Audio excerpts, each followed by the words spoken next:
I'm back. I had another thing I wanted to talk about with this this idea that God exists. Uh, when we get back to the singularity, and the singularity spread out and created the universe, uh, of course, and in this theory that describes it, they do describe that this singularity existed before there was space and time. That to me is very close to saying it's omnipresent, and it may be what that means. I don't know, but I wanted to talk about omnipotence, omniscience, and omnipresence. These things are usually attributed to God, and I believe a theory that describes the universe and things would require an entity that had these properties. And I believe that, for instance, omnipresence, it's, I guess, literally an entity is everywhere at once. And that, for me, also means the fact that this entity is everywhere at once, it is also past, present, and future at once. And I see God as certainly omnipresent and everywhere at once. And this is very similar to that singularity.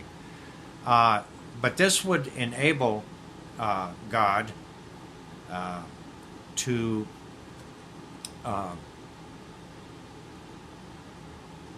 to create the universe, the Big Bang, if you will, without the question, where did this come from? Where did this singularity come from? It's very much like the chicken and the egg, very much. And if someone says, well, God made this, well, then where, how'd he get here, or she?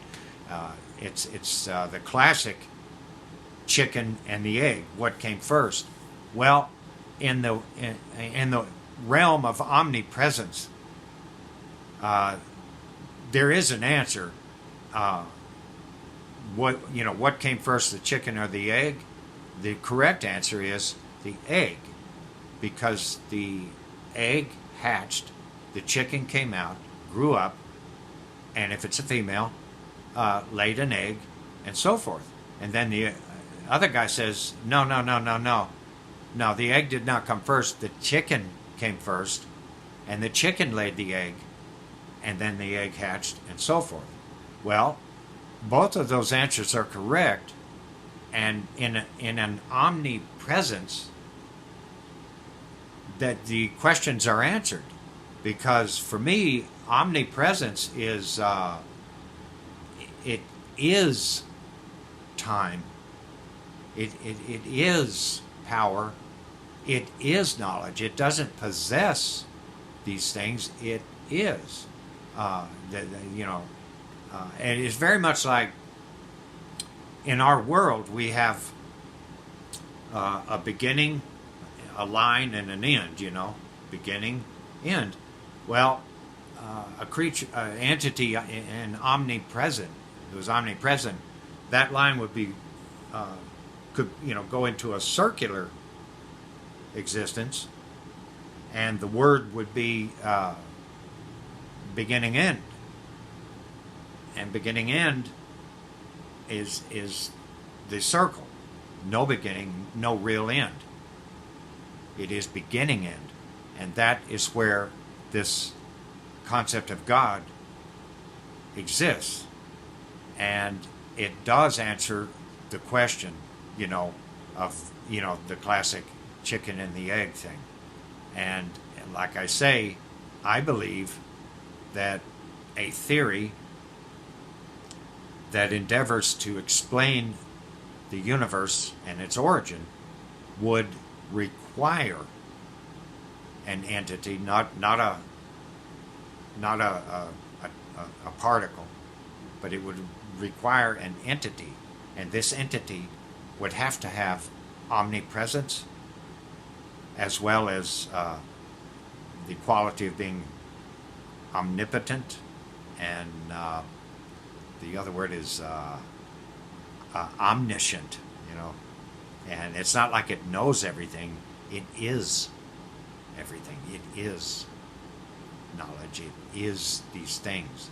And time, it is time, and it's circular.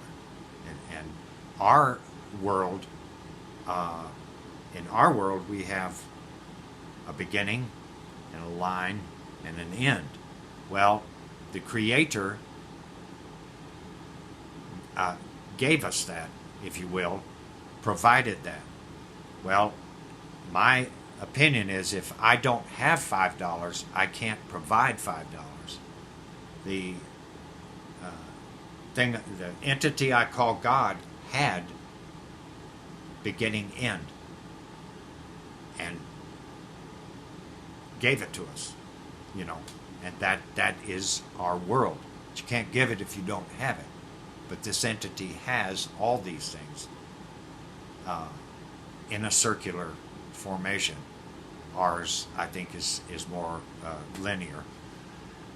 Whew. So anyway, I think, God, it's like this whole brain is fried.